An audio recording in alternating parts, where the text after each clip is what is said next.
Welcome in, everybody, to another episode of the Vendetta Sports Media Daily Show. It is Wednesday, August 23rd. Jerry Walker alongside me today is Jack Sabin. Jack, before we hop into some recent sports news across a couple different sports, how are you doing today? I'm doing good. Glad to be here. Worked through some technical difficulties, as you obviously know, Jerry. My camera, for some reason, just wasn't. I don't know. It was being weird. It was saying that I didn't have a camera set up, which is weird because I've never once doing this had a camera like set up outside of just my ca- computer's webcam. But thankfully, got that all sorted out.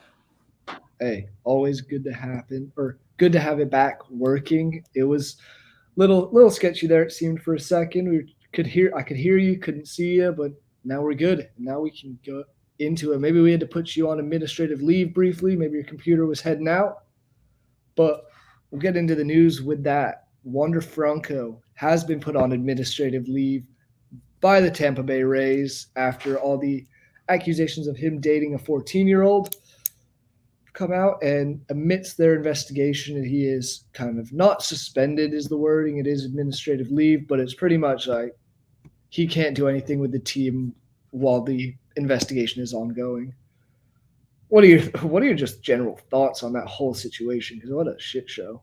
Yeah, I mean, me and Giamatti kind of talked about this last week because when we did the Daily Show, it was like that next day when this news kind of first broke, and we were just kind of talking about just how random it was. Where I remember just like being on Instagram or like I was on TikTok, and all of a sudden I see something, and then I get a report on ESPN. Wander Franco faces potential suspension for underage relationship or something like that. And I was just like, my God, it was just kind of bombshell out of nowhere. I mean, obviously, everything is still alleged. He hasn't, technically been charged with anything. So I can't say definitively what's happened. I mean, it still seems like they're kind of in the early stages of this, of figuring out what happened. There seems to be just kind of some weird evidence on both sides, some weird things on both sides regarding this case right now. But I mean, if any of it's true, then he's just got to be one of the biggest idiots of all time. Oh, 100%. I mean, there are rules that are in place in terms of minors for a reason, and he has completely violated all of those rules. It's if it was, I mean, either way, it's bad. But like if it was 17, maybe almost 18, that would be a little better. Not Yeah, really, I but mean, like 18, it's really weird, but that's a freshman in high school or an eighth grader. yeah, like that is just it's sickening, really. I mean, I just it's just something where you hope it's not true, just for everyone's sake. You just hope it's something that's not true. Because yeah, I mean, you should end up in prison if it's true. Like, there's nothing short of it. No, not at all. And that's what I was going to ask is like, if it is ends up being true, or if it does end up being true, are we going to see him go to prison, or is it going to just be like a multi-year suspension, or what are you expecting punishment wise? If Well, if I if mean, at the very least, I don't. He'll never play baseball again. Like, I think the MLB cares too much about its image and cultivating its image to where if it does come out as true, I don't see him ever playing again in the MLB. And then, I mean, yeah, in terms of prison, I mean, I'm not a lawyer in any way or, a expert on the legal system or how it works, but I mean, yeah, I don't see how or why he shouldn't go to prison if this is true. I mean, it's it's a crime and it's a felony. It's a pretty serious crime. So regardless of how much money he has or how good of lawyers he ends up with, I mean, yeah, I feel like he should be in prison for a pretty long time. and it's a pretty unfortunate thing going around for him, considering he's only 22 and has been one of the brighter prospects in baseball recently. But you've answered that part of it. I agree with you. I think he'll never play in the MLB again if this does come out as true.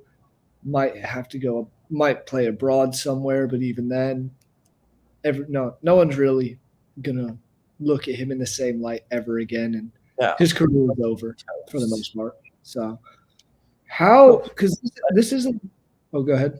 no, sorry, keep going. I was say this isn't the first thing that's happened to the Rays this second half of the season. It's been really rough going for them since they started out so well. A lot of injuries. Now this.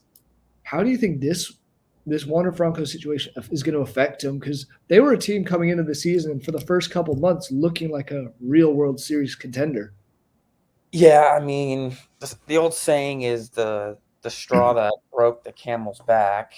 There's kind of a tipping point you eventually reach, and you just kind of wonder if this Wander Franco potential suspension is that. Because I mean, like just specifically the Rays pitching was just has just over the course of the season, not just the second half, has just been bad so much. Jeffrey Springs and Drew Rasmussen both go down. I think they both went down with Tommy John, or at least one of them did, but both of them basically done for the year. They lose two front end rotation guys who both were, started the season off really, really strong. I mean, both Drew Rasmussen and Jeffrey Springs were both really good to start the year.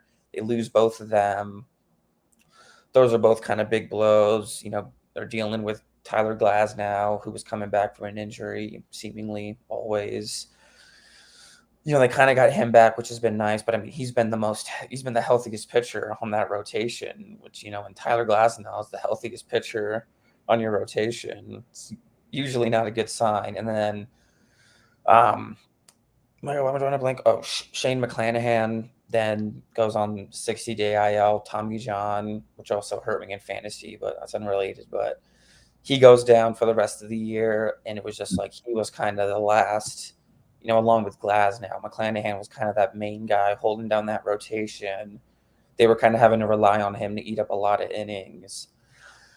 And then now this Wander Franco injury, it's just like now it just seems like the life starting to get taken out of this offense. And it's been, I mean, as you alluded to, the second half of the season for this Rays team just, I mean, really, they hasn't been that good. They've been kind of a 500, sub 500 team since the All-Star break. They were red hot at the start of the year, but pretty much since the All-Star break, it's been pretty mediocre level baseball. And I definitely think it's in part just the sheer amount of injuries that they've seen, and now they got this kind of BS going on.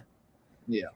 And I mean, that takes all your eyes off the actual team itself and it puts all the pressure on them. Like, oh, this has happened. So there's all those extra eyes watching down on the Rays. I will say, looking it up, I'm kind of surprised. That news broke on August 15th that there was going to be looking into what was happening and the DR was opening investigations. From August 16th onwards, the Rays are 4-1. In their last two games, second of a doubleheader against the Angels on Saturday, won 18-4, then beat the Rockies last night 12-4. So, not saying it, but maybe Wander Franco was a bad guy in the clubhouse. Very good baseball player. I find the baseball Yeah, hard to believe, but their offense has suddenly caught fire.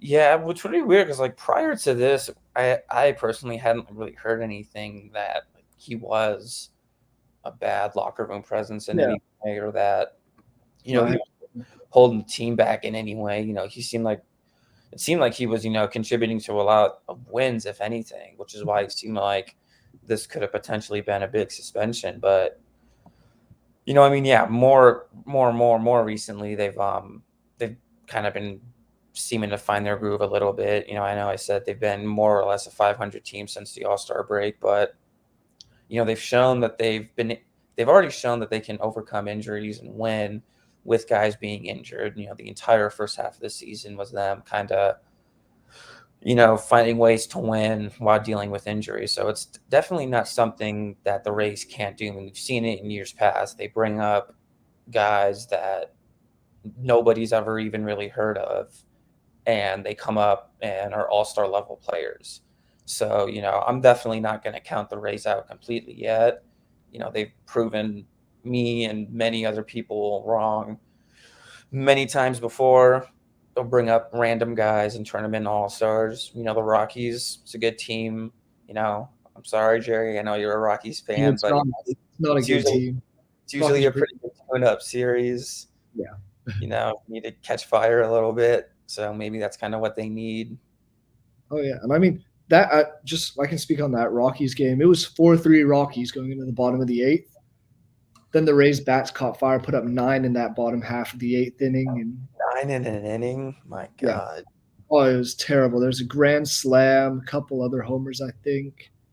No, not even a no. There was a grand slam, but then it was just like single brings in a Yeah, run. double, single. Everyone was just hitting the ball, and That Rockies team, man, is just. oh, it's such a dumpster fire. I can't really. The only player I can confidently name, I can name like Chris Bryant, Austin Gomer, and I know Ryan McMahon's still on that team because I have him on fantasy, but it's just Charlie Blackmon's still on that team. Is he still He, playing? he's our lead hitter at the moment. He just came back from suspensions, or not suspension, injury. Started the game out well. Hit a ground rule double in the first at bat. Yeah, I used to love Charlie Blackmon, Chuck Nasty back. Well, yeah. Still one of the best 5, walk-up 6 years songs. ago, he was still hitting the crap out of the ball. Yeah, still one of the best walk-up songs in baseball. Definitely. I would say because it just gets the crowd all singing it, and it's just fun. But yeah, but that Rockies team is just that Chris Bryant contract's just one of the worst. I mean, he doesn't even play half the games. He's injured more than he is healthy. Yeah, but and he just hasn't been able to figure it out this year while he has been healthy, which is weird for a guy at Coors to just all of a sudden hit worse. But I didn't understand that contract at the time. Oh god. You guys seemed like you were starting to tear it down and rebuild. And then you just throw that out. And he's played 65 games this season. So once again on the IL, it's just Chris Bryant experiment was not good from the get-go, like you were saying. I didn't trust it to begin with, but neither did I. I don't think anybody really with the brain, frankly, thought that it was gonna work out. I mean, even if Chris Bryant did play good, it still wouldn't make too much sense because it's not like it would turn the Rockies into a playoff team, even if he was playing at a MVP level. Oh God, no. And looking into this game a little bit more last night, the guy who hit the grand slam. You ever heard of Oslevis Basabi? Basabi? Yeah. No, I mean, some 22-year-old. Yeah, I think it's a 22-year-old. I think the Rays recently called up. His first home run was last night, and it was a grand slam. So this is what we're talking about. This is why you can never count the Rays out. No matter what happens, they're going to find ways to bring up these random dudes, and it work out. Yep. I mean, kind of just honestly worked out perfectly. I hadn't even looked at the box score prior to saying that. But yeah, I mean, Oselvis, Basabi, not a name that I can tell you I confidently would have known. Curtis Mead is another name that I'm a little bit more familiar with, but I still think a lot of baseball fans probably wouldn't be. Yeah. Other names like Luke Raley, another name that's a little more known, but still kind of a little bit more under the radar. And then other guys like Rene Pinto support them at times. So it's like I don't know where they find these guys, but whatever they do, it works out for them, and that's why I'm not thinking as big of a loss as this Wander Franco administrative leave, possible suspension in the future could be. He does have a WAR of 5.5 looking at it, so that's hard. That's very high and hard to. It's a tough loss. But so far, they found guys who can fill that void and found guys who are young. Yeah. The Rays are just one of those teams where it's almost like just kind of like slightly upgraded version of Moneyball, where it's like they'll lose Wander Franco, and then they'll find like 2 or 3 guys in somewhere in their farm system or just on their bench. They'll find like 2 guys to just kind of replicate that WAR. Yeah, it's crazy. Whatever their GM and managers doing there is just top-notch job, but still haven't quite reached what they want to do. Haven't won the World Series yet, so can't say it's close success at all. But every year, that seems like they're getting just a little bit closer. We will see. Yeah, I mean, I also think, and I think I talked about this in the article that I wrote when I was talking about what the possibilities and logistics would be about the whole contract and extension he signed if he does end up getting convicted.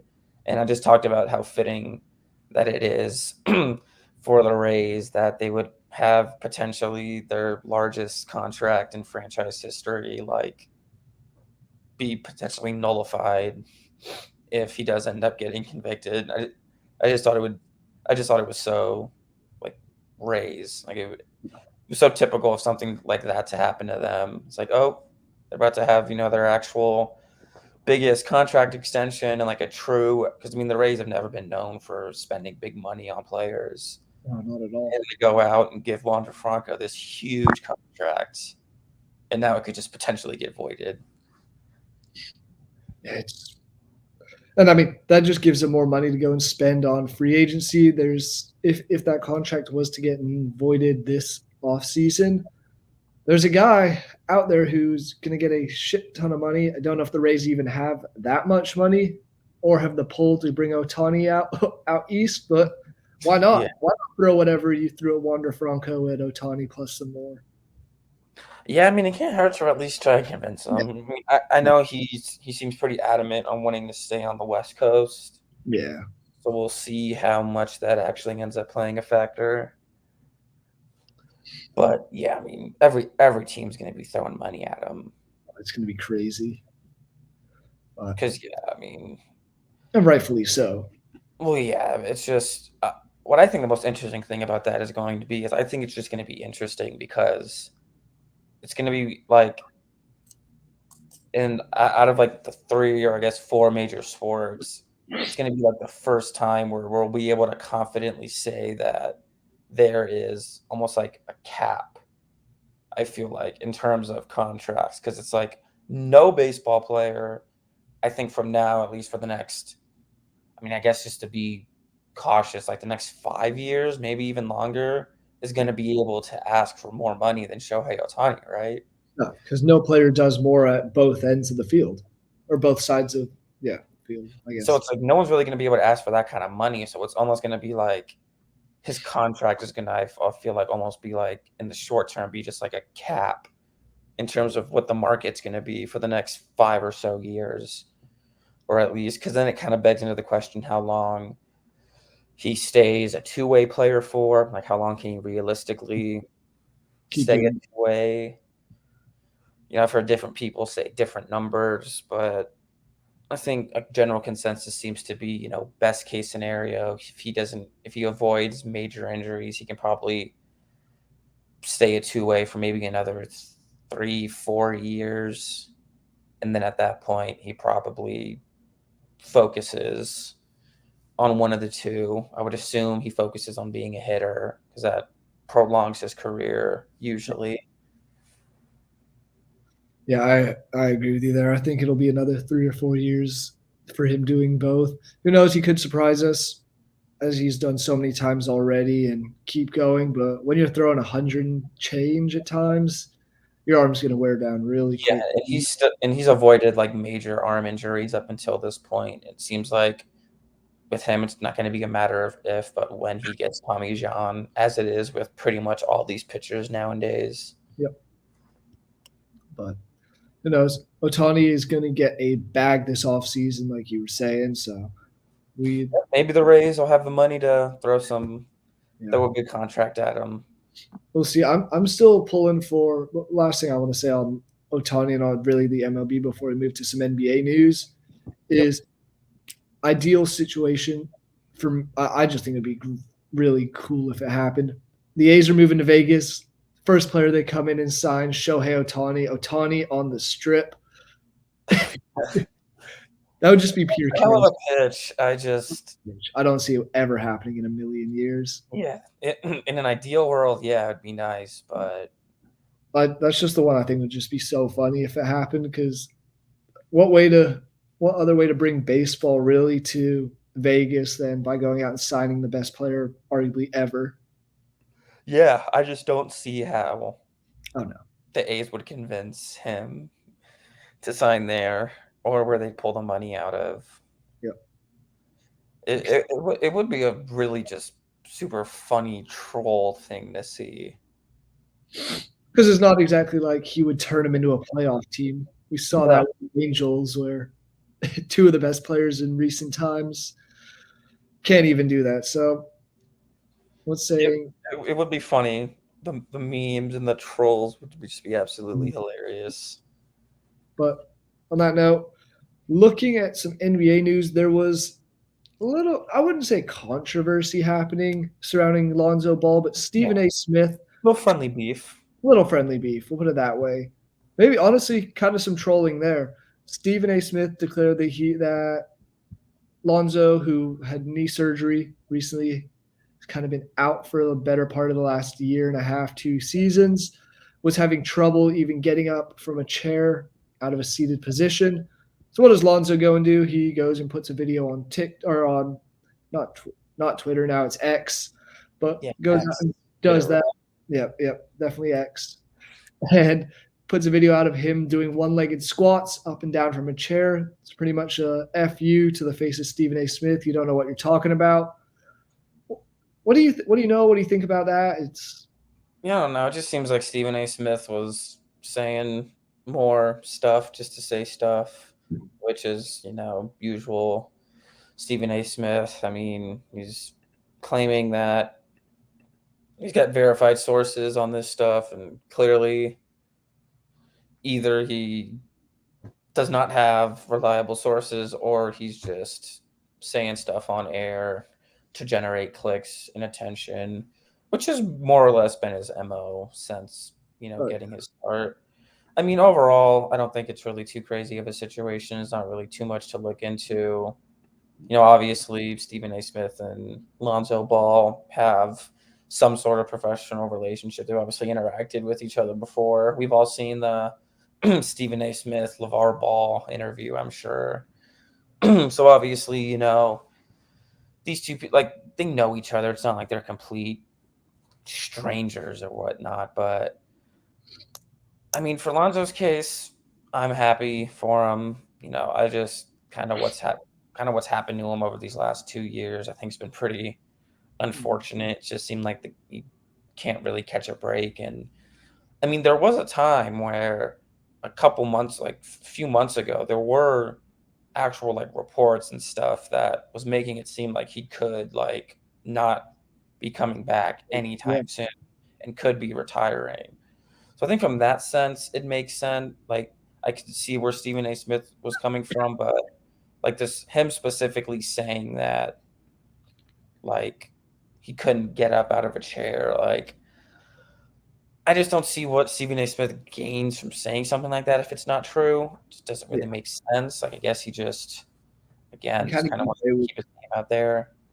yeah. I was gonna say you can kind of get away with saying whatever he wants because half the time he does. He has said so much ludicrous stuff in the past that people are like, oh, it's just Stephen A. being Stephen A. again, Yeah. trying to just get the clicks, like you said.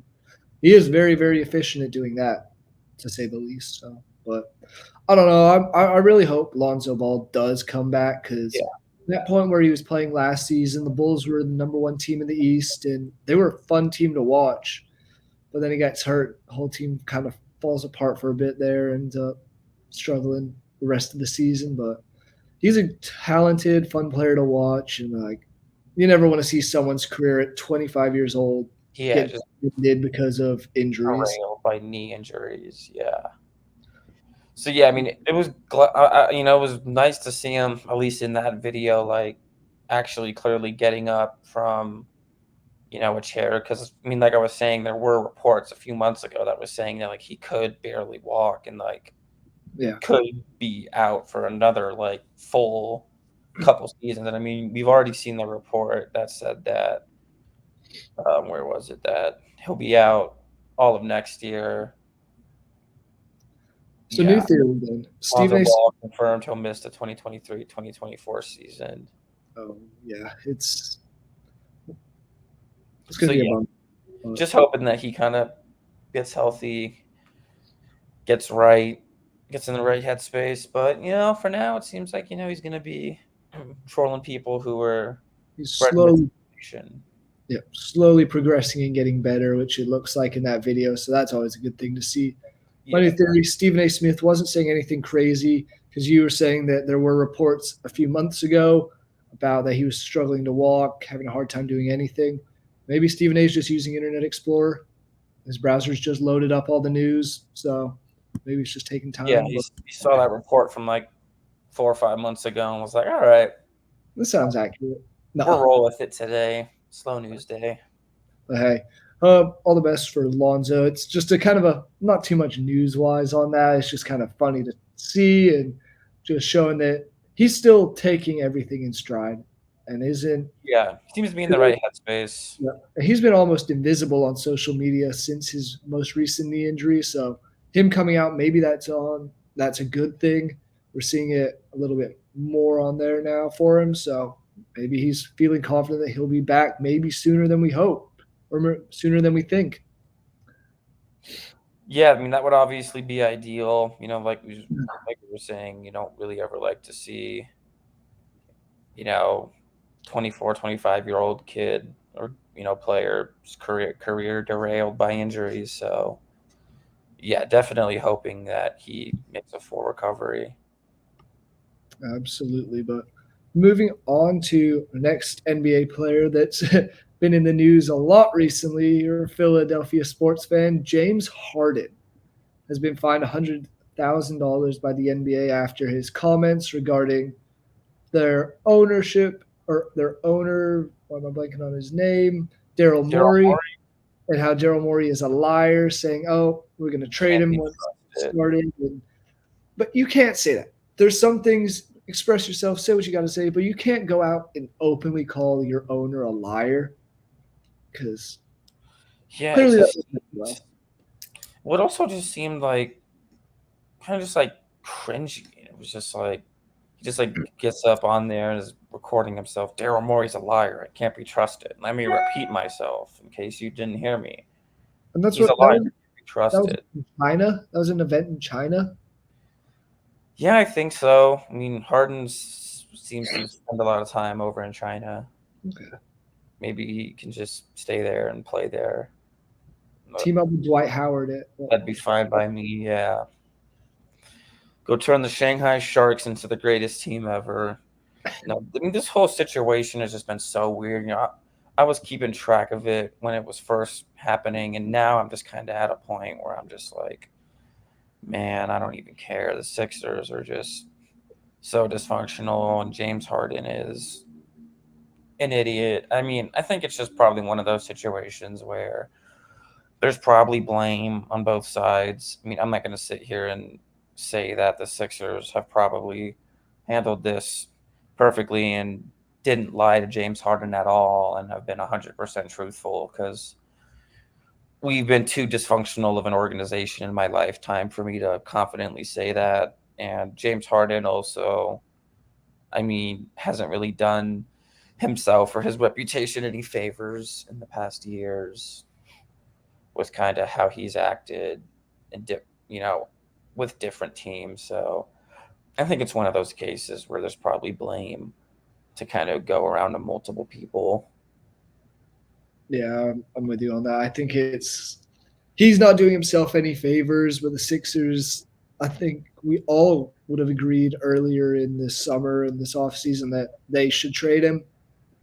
It seemed like that was what was going to happen. And then now, a couple months later, only a month or so, a little over a month and a half out from the beginning of the NBA season, Harden is still technically a member of the Sixers for however long that is. I honestly wouldn't be surprised if nothing happens. He doesn't get traded. At the same time, it wouldn't surprise me at all if he does eventually get moved elsewhere. This whole situation, like you were saying, Eve, it's paying a lot of attention to it early on when we think something was going to happen. Now it seems like it's just dragging out, and it's like I don't need to really follow it this closely. When something happens, I'll know and go No, from well, there. once there's an update, I'll go back into it more in depth. But at this point, I'm just kind of like whatever happens, happens.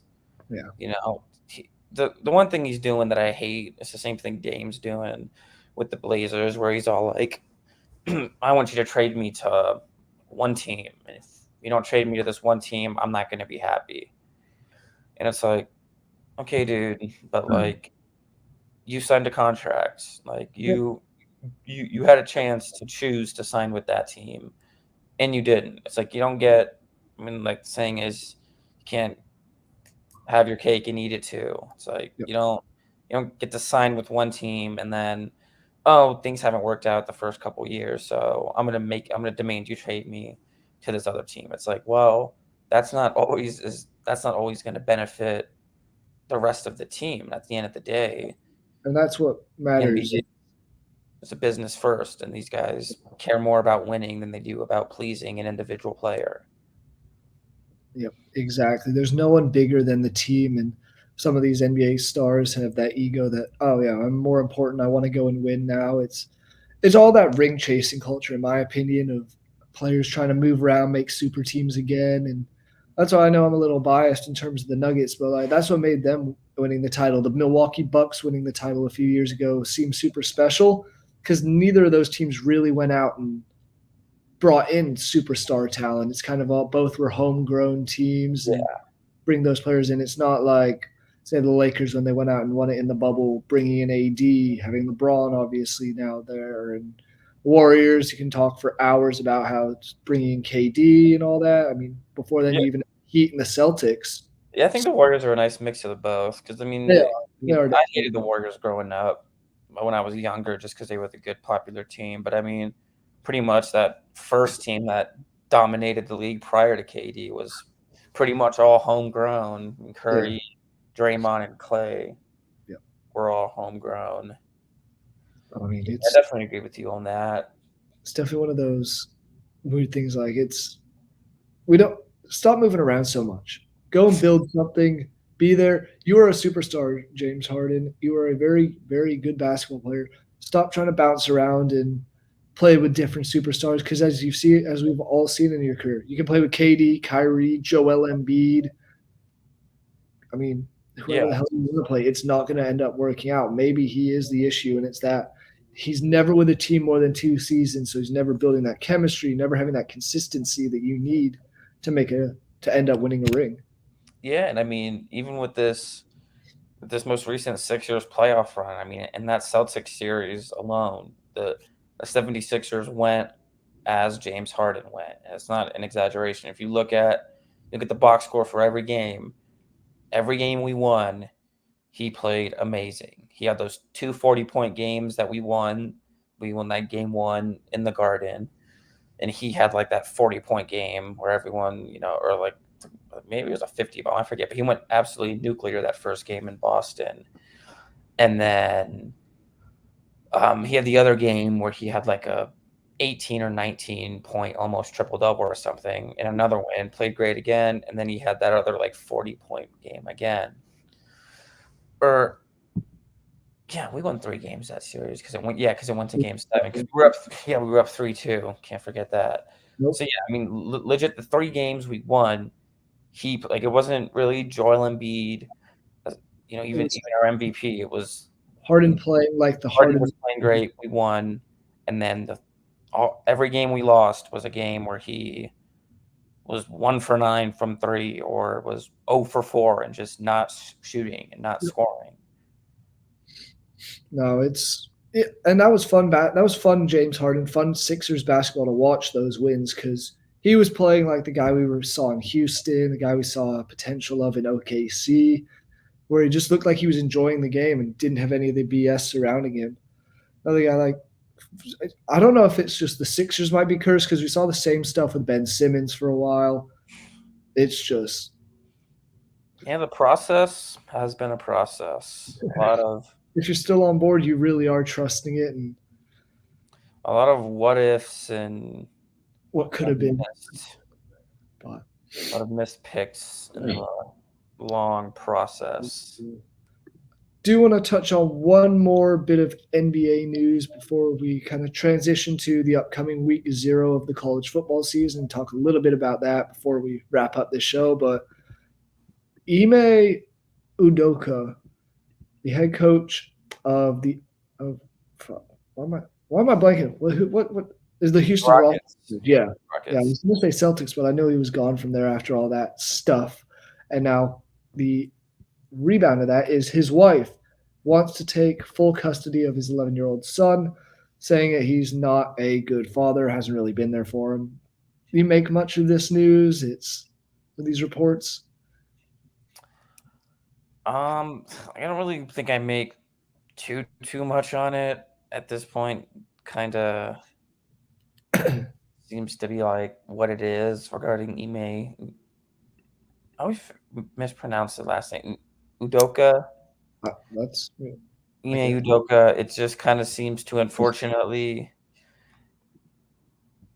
be what it is, in that he doesn't necessarily, he's a great basketball coach, but it doesn't seem like he's the best person. We've had a lot of that this episode. Great at their sport or great at what they do, but not a very good person. I think it's Yeah, I mean, we all obviously heard about what happened with his departure from Boston and the illicit relationship he had, cheating on his wife, and the fallout from that, him losing his job, getting rehired with the Rockets, and now, even over a year later, or almost a full year later, he's still kind of dealing with the repercussions. They're going through the divorce, as is usually the case in divorces. There's custody battles for custody of the child, and as of now, it seems like it's a battle that he's not winning, or not going to win. it's not ideal for him. Uh, that's what happens when you do something you shouldn't be doing and have a illicit relationship with anything like that. So maybe he's getting what he deserves. Maybe it's karma for him. I can't see either way. I haven't researched this story all that much. I don't really like paying attention to all that kind of stuff. Some of it you have to, but Yeah, I mean, same for me. It's not like I'm, not like super fully invested in it. I just kind of feel bad for the kid more than anything. I think that's the hard part. Is kid's only 11. And the fact that the whole thing's public too. Kid's gonna have a tough few months, especially going back to school now and Yeah. all of that. Because damn, those kids can be ruthless. Yeah, Kids can children be ruthless. can be cruel. But any other NBA stuff you want to talk on briefly, or kind of good to? No, I think it's good in terms of NBA. I'm ready to get into some college football, baby. Oh yeah, as you said, leads us right there. Week 0 getting underway this Saturday. I know I can't wait. I love college football. Whatever it is, 12 hours of just straight madness every Saturday. Sign me up. I'm here for it.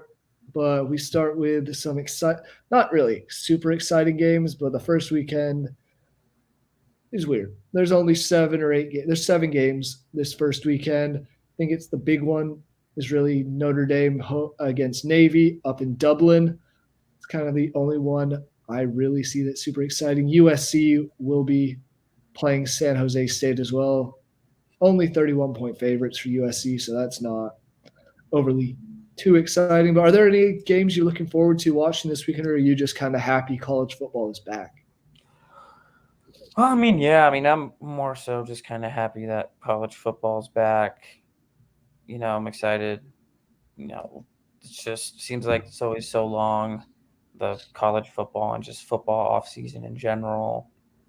And college football is one of my favorite things to watch. Kind of like you said, on Saturdays, it'll just usually be me and my roommates, and we'll just be watching games pretty much all day. It'll get to a point where it'll be two teams that I really don't know anything about. I won't really know any of the players, but you just kind of have the games on in the background.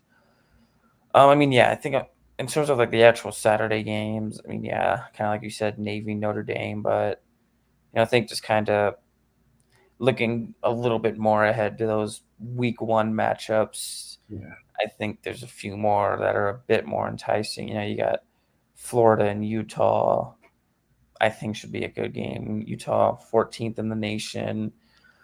Florida not currently ranked, but they're gonna be competitive, and they're going to put up, they're going to put out a good football team pretty much every year. They're not going to be a pushover.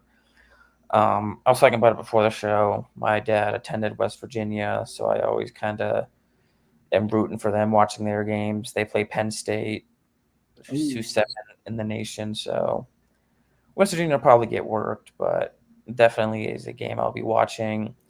Obviously, Colorado, TCU, it's, Deion Sanders. yeah. That CU TCU one, I think personally, I mean, I know a ton of friends who've gone to Boulder and they're all like, "Oh, Prime's in here. We're going to be much better this year." You don't forget, you can't forget. This was a CU team last year that won one game, and it was an overtime game. They're Yeah, not I don't exactly think it's going to very be. good. It's more that excitement and interest to see what Dion does and brings into it. But Yeah, I mean, obviously he's bringing over a bunch of his recruits, which should help. Like they're obviously not going to be as bad as they were last year, but I also don't think it's going to be quite as seamless of a transition as maybe everyone's thinking, where they're going to come in right away and just dominate. Like it's going to take, I think, a little bit. oh, He's bringing in absolutely. some recruits, but he's still, still I think a lot of work to do with that Colorado team. But no, the other ones you mentioned, I'm very excited for that Florida and Yeah. Utah game. The game last season, Florida was unranked, Utah number 10 in the country, and the Gators ended up holding on to a 3-point win in the swamp this year back in Salt Lake City. That'll be an exciting one. Another one, North and South Carolina. I'm excited for that. Just the fact that they're playing each other to open the season. North Carolina's 21st ranked, South Carolina unranked, but I feel like that's kind of one of the games that they should play every year. Should be one of those kind of rivalry games. I know South Carolina ends up having the one with Clemson instead, but I feel like North Carolina, South Carolina would be more fun because, as we've seen, Clemson is light years ahead of the Gamecocks. Yeah, I mean they're just light years ahead of the ACC. Really, it's just they're just kind of in a league of their own. But I mean that'll definitely be an intriguing matchup. But I mean I think, to no one's surprise, probably the most anticipated matchup, at least of Week One, is going to be LSU versus Florida State, 5 versus 8 team in the nation. That's pretty much very likely. I mean, at least on paper, is going to be the best game of the week. Obviously, you never know with college football, but I think that's the only matchup where there's two top 10 Yeah, teams going against each other. and I will be. I'm a diehard LSU fan, have been since I was a kid. So I'm making the trip down to Orlando to go to that one. Oh, If it's are you? anything, yeah, if it's anything like last year's game, where LSU ultimately lost 21-20 because their extra point was blocked at the very end of regulation, would have tied it, sent it to overtime. The Oh game's my as God, there's exciting about as it is that, then we're in for a great matchup. I have I have a funny story with that game because I remember specifically that game. One of I have 3 roommates where I live. One of them is a big LSU fan, kind of same thing. He's been an LSU fan since he was a kid his whole life. So big LSU guy. And one time, me and another one of my roommates we were watching that specific game, and because we knew that the other one was going to be watching it and it was going to dictate his mood. And so we're watching the game. We see LSU score on that crazy last second drive, and they score. And I'm all just like, all right, you just got to make the extra point now. And my one roommate who I'm watching the game with, he's like, dude, it's college. The extra point is so close. He's like, he's making this 100%. Like, I'm not even worried about a jinx. Like, there's no way that this game doesn't go to overtime. And I'm like, dude, you're testing fate. You're just being an idiot. He's like, dude, don't, like, it's not even gonna happen. Like, don't even worry. It's college extra point. And sure enough, it happens. And he just looks at me and he's like, do not say a word to Derek. And I'm just like, you idiot. I It's honestly couldn't believe it. It was legit like something out of a movie. it was like there's times where I've been annoyed and angry about games. That one I was just like kind of a loss of words. Like, Yeah, you just laugh. well, you gonna miss the extra point to for the first game of the season, and it is what it is. But very excited for that one this year. Florida State does look like a perennial challenger in the ACC, if Yeah, not they seem to have reloaded a bit. playoff. LSU likewise, fifth in the nation. We're surprisingly won the SEC West in Brian Kelly's first season last year. If the trend is continuing at LSU and the success of teams in their second season or coaches in their second season, it'll be an LSU natty again. Yep. Baseball coach, first season, not great. Second season, bringing his recruits in, wins the national championship. Same with the women's basketball coach as well. Her second season was a national championship this year. Go for the sweep. Women's basketball, baseball, and football, all in their second year, all starting in Well, how 2020. long was Ed Orgeron there when they won their championship? Was it Uh, not pretty early on? Joe was there. It was relatively early-ish, but I was gonna say, was it his second year too, maybe? because I want to say he started there in 2016, so it might have been third season, but Yeah, I forget. he'd also been the defensive line coach at LSU for a few years before that, or a year or so before that. Okay, so he had been in the organization. Yeah, But yeah, I mean, I definitely think that'll be the most anticipated matchup of the week. Was the LSU, God, I don't know if it was last year or 2 years ago, that like crazy 7 or 8 overtime game they lost? Was that not against Florida State? I think was that like A&M maybe? that was A&M. It was 20. Is either 20. I want to say it was the 2018 season. Yeah, I always get like A&M, South Carolina, Now that was one of those games that I was and Florida State. I always get them confused in my head. Some all the same colors, same color. Yeah, like exact same colors and whatnot, and I just like I get them confused sometimes. Like when trying to think back, I'm just like, was it South Carolina, Florida State, Texas A&M? All kind But of yeah, no, I think you're right. I think that one was Texas A&M. But I just yeah, remember that game. Insane. that game really put me in a bad mood for the rest of the night. It shouldn't have, but like LSU should have. I'm not going to rant on it, but LSU should have won that game at the end of regulation when the quarterback threw an interception, but they go and review it. I just remember so many just The bad evidence showed refereeing moments from that game on just both sides. the evidence showed the quarterback's knee wasn't down, yet they still overrule and say the quarterback was down. 7 overtimes later, LSU loses a heartbreaker, but Yeah, I just remember that game was poorly officiated all around. It was just bad. next season though, Joe Shiesty and the boys run the league, run all of college football, win the Natty. So Yeah, well, but kind of speaking of playoffs in college football, I know obviously here in the coming future, we will have the updated playoff bracket. But in terms of at least this season, do you kind of have a prediction into what you think as much as it's hard as I don't want to say, playoffs will be? as much as I don't want to say it, I don't see any team on paper better than Georgia. But it's going to be difficult to win a third straight Natty. So I would go with probably Georgia, one of Michigan and Ohio State in there, either LSU or Alabama, because I think the winner of the SEC West will have a one loss, maybe two losses after losing the SEC championship. So those three, and then that fourth one's a toss up. I don't hate Washington. They've brought back a lot of good players. They brought back Michael Penix Jr. at the quarterback, which is huge. Don't hate keeping, don't want to really keep out like maybe the winner of the ACC if they go perfect. We'll see. But I would go right now, this very second. I'm going to go Georgia, Ohio State, LSU on bias, maybe. But actually, no, realistically, I think Alabama wins the West. So I'll go Georgia, Michigan, or Georgia, Ohio State, Alabama, and Washington are my playoff.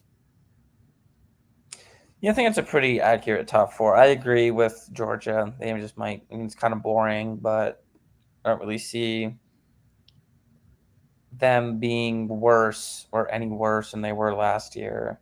I mean, obviously, they lose guys, but they're just like a factory, it seems like, of churning guys out. And then, yeah, I think I agree with you that Ohio State this year, Michigan finally got the best of Ohio State last year, but I think Ohio State will come back with the sort of vengeance and win the Big Ten and take that spot. What's And happened, then, Jack? yeah, I'm kind of the same way. I'm torn between Bama and LSU. I mean, I think that's kind of a coin toss. And then, yeah, I mean, like you said, the fourth spot's always. I mean, the fourth spot is always just kind of decided in the last couple Yeah. weeks of the year. It's like, I mean, legit one loss usually is the difference between that last spot. So it's like a Florida State or Clemson, like kind of like you said, an ACC team, but like USC is also enticing. I mean, you have who will probably end up being the best player in college football. Like it's hard to count them out. So I'll go Georgia, Ohio State, Bama. And you know what?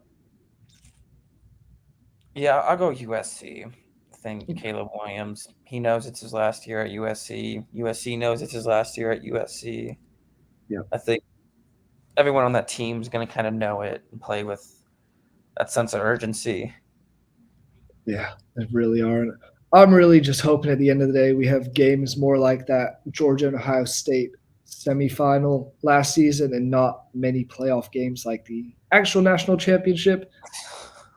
Because, God, that was a blowout. And that was not fun to Yeah. watch. It went Georgia from for like both of those semifinal games were so good. oh, I know. And then it just it got out of hand really, really quickly. Yeah, I was just like, oh, okay. Because I mean, it was what 17-7 at the end of the first. TCU was keeping themselves in it, down 10-7 when they or 10-0 made it 10-7 when they scored. But after that, Stenson Bennett just went off. 38-7 by halftime, and obviously by the end of the fourth, 65-0. It was It was bad. yeah, It was definitely not what the networks wanted. not at all, but who knows? This is the last year of our current conferences before Yep, realignment takes place, and the end that's of college football as we know it. oh yeah, back the Pac-4, the newest power conference. But it's I just want because we are running towards the end of the show, and I know you probably have stuff to do, but what do you just? I just want to get your thoughts on the realignment and what it means. Do you like it? Do you hate it? Um, like I don't like hate it, but it is kind of. I think it's just kind of bittersweet overall, is how I've kind of felt about it. Because I mean, I grew up in San Diego, California. So growing up, I was exposed to a lot of Pac-12 football because that was usually on locally. I'd always get just local Pac-12 games. Seeing as a lot of those schools were relatively close, UCLA, USC, even like Washington, Oregon. Those are all on the West Coast, Stanford. So, I grew up watching a lot of Pac-12 football, and the thing was the Pac-12 for a while was a true Power Five conference. Like they were legitimately one of the better conferences in football. I mean, Stanford was always really competitive back when Andrew Luck was there. Washington was always really good. UCLA and USC were always still really competitive. The excitement How of the even Cal was good. I Marcus mean, Mariota Oregon, was a yeah, blast to watch forever. Oregon was always competitive in the playoffs. So like the Pac-12 was just really good, and then it all seemingly fell apart so quickly. I think the Pac-12 just got kind of overconfident and refused to see the writing on the wall. I mean, we were kind of talking about it before the show, but after UCLA and USC left, they were offered a network deal. I forget from who. I think maybe it was Fox, or I don't even know if it was Fox, but I forget who it was. But they were going to offer them, really generous deal. It was going to be worth, upwards of like 20 million per team, and the Pac-12 said, "Nah, we're good. We'll get a better offer." Declined it, and then It was. they didn't really do anything after that. They kind of just were expecting or hoping that nothing would really happen and that they'd bring in teams to replace UCLA and USC. And then that didn't really happen. And then all of a sudden, everyone else just kind of left in mass droves. So it's like it sucks to see, but I can't really feel too bad for it because it just seems like it was just managed so poorly. Oh yeah.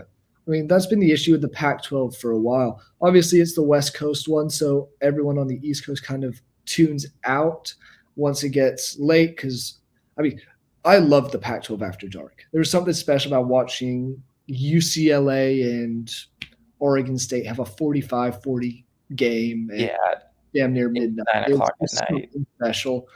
But it was all that. Obviously, the TV ratings weren't the same as they were for other conferences. And USC, UCLA leaving, less so UCLA, but USC leaving is huge, was huge for the Pac 12. And I think that kind of really was the thing that they were. I'm amazed you lose probably your most profitable school when it comes to at least football, and you refuse to do the first and best deal you probably would have been offered. Because that's what Yeah, it ended up being. Because then those schools saw they're like, Pac 12 doesn't really have a direction. Big yeah. 12 hit them up. It should have just at the worst been like you sign it as like a fallback.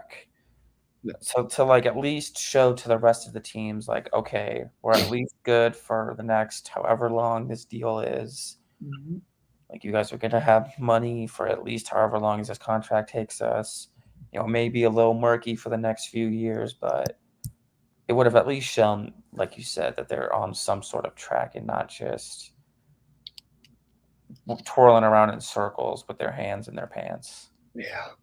I mean, like for me, the issue with the realignment and all these teams changing isn't necessarily football, because football, it's pretty much only people are thinking about football, maybe basketball to an extent at times. But imagine being a volleyball player or a water polo player, lacrosse player at USC, and you have to go play a Tuesday night game at Rutgers and then go back to classes the next day.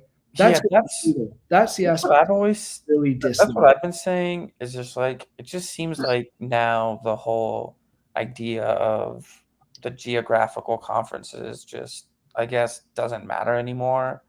And I always thought that it was kind of cool. I mean, not really like kind of cool. It just made sense. Yeah, I It mean, made sense that if you're college, you should be playing other colleges that are within geographic regions, so that yeah, like you said, so that student athletes aren't flying from LA to Michigan or Ohio, right? Or if they're joining the Big Ten, they're not flying. So yeah, like you said, a Rutgers or a Michigan on a Wednesday and then flying back, Thursday or Friday. It's like and it's like I guess they're just getting rid of that whole idea. and football obviously it brings in so much money. They have their own planes or like private shuttle train or flights. A lot of these other teams would take buses at times to go Yeah, around. They're on just regular chartered flights. It's yeah. going to take a The toll. I women's think. soccer team isn't flying. Yeah, exactly. It's going to take a huge toll on all these other athletes that I don't think anyone's really thinking about because Yeah, that's a one, good point. money talks and it's bringing in, and football is the one that brings in the most money. But it's like, come on, guys, There's what are other you doing? aspects. And I mean, yeah, in terms More of the than Pac-12, football. I think a big issue that occurred with UCLA and USC leaving, like outside of just not even just football, but in the entire realm, like outside of the realm of sports, was I think just also the academic nature of it, because the Pac-12 was also kind of known for its academic prestige. I mean, like we said, you had Stanford's, Berkeley, UCLA. These are I mean, UCLA is widely considered one of the better technical public universities, and then you obviously got like Stanford and Berkeley, which are just like world renowned Yeah, the two studying smartest schools are still universities. part of the Pac-12. Those were big hits for that in that realm too. I mean, those were two prestigious institutions No, absolutely. that were leaving. I think we're on track to having two super conferences, more or less. I'm going to be the Yes, Big Ten and the just the SEC SEC, not because even. I'm still waiting for the ACC to start moving. I don't know if they actually will, but if they do, it'd be probably joining with the SEC. But that makes geographical sense at least. Yeah, So no, it's gonna. I mean, God, the network deal that the SEC is going to sign here at some point is going to be. I'm curious about what happens with the Longhorn Network. How does the Longhorn Network keep going? Because the SEC is not going to back down and be like, oh yeah, you can I only think the Longhorn Network's going to have to back down because they're yeah, not going to be more powerful than the SEC. yeah. And realistically, this is the last thing I'm going to say on this because we are at the hour mark. But Texas and the Longhorn Network is the reason college football has gone to where it is going. I'll put that out there because Texas, by doing the Longhorn Network, ruined all the Big 12 TV deals. Then Big 12 teams start moving around. CU leaves, Nebraska left. Then it was moving around even more recently with Texas and Oklahoma finally realizing, oh, we can go make way more money playing in the SEC with their TV deal. Now you see where it's all been going after that with everybody moving around. So at the end of the day, I'm putting the blame on Texas, but I don't hate the fact that they're going to the SEC. I love the fact that that was one of the big topics at Media Day. Don't know if you saw that for SEC Media Day because Texas pretty much got the horns down signal banned in the Big 12. SEC commissioner came out and said, you just can't go up to a Texas player and go horns down. You can do it to the crowd. You can do it after an interception, scoring a touchdown. You just can't go do it in the face of an opponent. So I still thought that was so funny, though. Texas is some of the It bigger. was like the Antoine Winfield when he gave the peace sign to Tyreek Hill. It was just, I mean, like I said, my dad went to West Virginia, Big 12 school, so he kind of raised me to not like Texas. So I've always enjoyed their downfalls, and yeah, I'll be looking forward to hopefully seeing them get railed in the SEC. I think they will. I mean, what was it? They got whooped by Arkansas last year, 2 years ago. Yeah. Imagine having to go to an Alabama, Georgia, and LSU. And I think they'll be in for a nice surprise, but thankfully the Big 12 is seemingly Big 12 still didn't do what the Pac-12 did and actually pulled itself together and seemingly in a better spot. Yeah. I could argue is in a better spot than before. I mean, Now they could have to change the name. I think they got 18 teams now or 16. I yeah, forget. they also only had 8 for a long time while they were the Big 12. Yeah. The Big 8. So yeah, we'll see what happens. It'll be interesting in the next few years in college football for sure. Yeah, and I mean, even looking at the Big 12, they now have 14 teams because they did bring in some teams this last season. Brought UCF, Houston, Cincinnati, and BYU. So expansion's here, and it's going to be here for a few more years, to say the least. Probably more teams going to be bouncing around. But Jack, any final closing thoughts, closing words you want to put out there? No, I think I'm pretty much good for the most part. Said what I needed to say. Feel that as well. So thank you guys, the viewers, for watching. Make sure you click that subscribe button, whether you're watching Twitch or YouTube, and follow along on the Vendetta Sports Media website, vendettasportsmedia.com, for all the latest stories that us and our colleagues have coming out surrounding every single sport you can think of. But great rest of your day. Jack, pleasure as always. See you guys later. Of course.